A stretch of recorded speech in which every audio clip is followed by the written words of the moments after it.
पाकिस्तान, वही पाकिस्तान जो नफरत का बीज हमेशा अपने साथ लेकर चलता है। ये वही पाकिस्तान है जो क्रिकेट के जश्न को अपनी कट्टरवादी विचारधारा में बदलना चाहता है।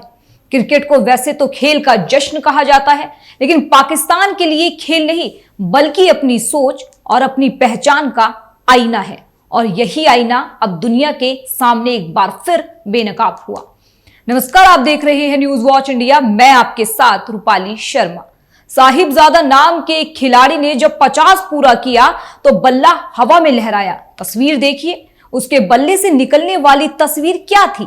बल्ला क्रिकेट का नहीं रहा बल्कि हाथ में AK-47 बन गया। चौका छक्का नहीं बल्कि आतंक की नकल, रन का जश्न नहीं बल्कि बंदूक का प्रदर्शन। और यही तो है पाकिस्तान का असली चेहरा। अब सवाल ये कि क्या क्रिकेट सिर्फ रन बनाने और रिकॉर्ड तोड़ने के लिए खेला जाता है, या फिर क्रिकेट का इस्तेमाल पाकिस्तान अपनी वही पुरानी आदतों को दुनिया के सामने जिंदा रखने के लिए करता है। क्योंकि यहां खेल से ज्यादा हथियारों का, चौकों छक्कों से ज्यादा गोलियों का और उत्सव से ज्यादा आतंक का असर दिखता है। जरा सोचिए, भारत में जब कोई खिलाड़ी रन बनाता है तो बल्ला हवा में उठाता है, देश तिरंगे में डूब जाता है और मैदान तालियों से गूंज उठता है। लेकिन पाकिस्तान में वही बल्ला AK-47 बन जाता है। क्या यही है उस मुल्क की पहचान, जो खुद को खेल का दूत बताने की कोशिश करता है लेकिन हर मौके पर आतंक की छाया से बाहर नहीं निकल पाता? पलटकर देखिए, ये वही पाकिस्तान है जिसने खेल के नाम पर भी धोखा दिया है। कभी क्रिकेट मैच हारकर कराची और लाहौर की गलियों में खिलाड़ियों के घर जला दिए जाते हैं। कभी जीत मिलने पर भी जश्न ऐसा होता है कि याद आता है ये मुल्क खेल से ज्यादा जंग का शौकीन है। और अब तो खिलाड़ी भी उसी सोच को मैदान में उतार रहे हैं।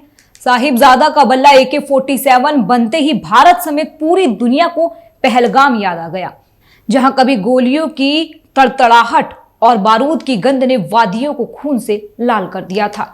वही तस्वीर, वही मानसिकता, सिर्फ मैदान बदल गया। पहले घाटियों में गोलियां चलती थी, अब मैदान में बल्ला ही बंदूक की शक्ल लेता है। दरअसल पाकिस्तान का DNA ही ऐसा है। वहां बच्चे स्कूल में किताब कम और कट्टरपंथ से ज्यादा सीखते हैं। क्रिकेट मैदान में बल्लेबाजी से ज्यादा आतंक का प्रदर्शन करते हैं। और नेता अंतर्राष्ट्रीय मंचों पर शांति की बातें करते हैं लेकिन परोक्ष रूप से आतंकियों को पनाह देते हैं। अब सवाल ये कि क्या दुनिया इस चेहरे को पहचान नहीं रही, या पहचान कर भी अनदेखा कर रही है? क्योंकि यह आतंक जब घाटियों में दिखता है तो दुनिया खामोश रहती है, और जब वही आतंक क्रिकेट के मैदान में नाचता है तो दुनिया इसे महज जश्न कहकर छोड़ देती है। भारत में बल्ला रन बनाता है, पाकिस्तान में बल्ला बंदूक बन जाता है। भारत में चौका छक्का उत्सव होता है, पाकिस्तान में चौका छक्का आतंक का प्रदर्शन बन जाता है। यही फर्क है उस मुल्क और इस मुल्क में। यानी पाकिस्तान चाहे राजनीति करे या खेल खेले, उसकी रगों में आतंक ही दौड़ता है। ये वही मुल्क है जो दुनिया को बार बार यही बताने की कोशिश करता है, हमारे DNA में खेल नहीं आतंक है। और ये तस्वीर, ये बल्ला और ये जश्न उस पाकिस्तान की पहचान है, जो दुनिया में कभी खेल भावना से नहीं बल्कि आतंक की भावना से याद किया जाता है। कल के भारत पाकिस्तान मैच में भारत ने पाकिस्तान को ऐसी धूल चटाई जिसे पाकिस्तान भूल नहीं पाएगा। और एक बात और, भारतीय खिलाड़ियों ने फिर नो हैंडशेक फॉलो किया और जीत कर पवेलियन लौट गए। इस मैच में अभिषेक शर्मा ने शानदार बल्लेबाजी की और 39 बॉलों पर 74 रन खड़े किए। वहीं शिवम दुबे ने 2 महत्वपूर्ण विकेट झटके, जिसमें साहिबजादा की गेंद अभिषेक शर्मा ने पकड़कर साझेदारी को तोड़ा। हार्दिक के नाम गया एक खास रिकॉर्ड, वो है T20 इंटरनेशनल में सबसे ज्यादा विकेट लेने वाले दूसरे भारतीय का।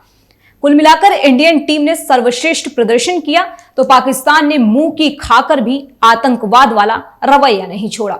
नमस्कार।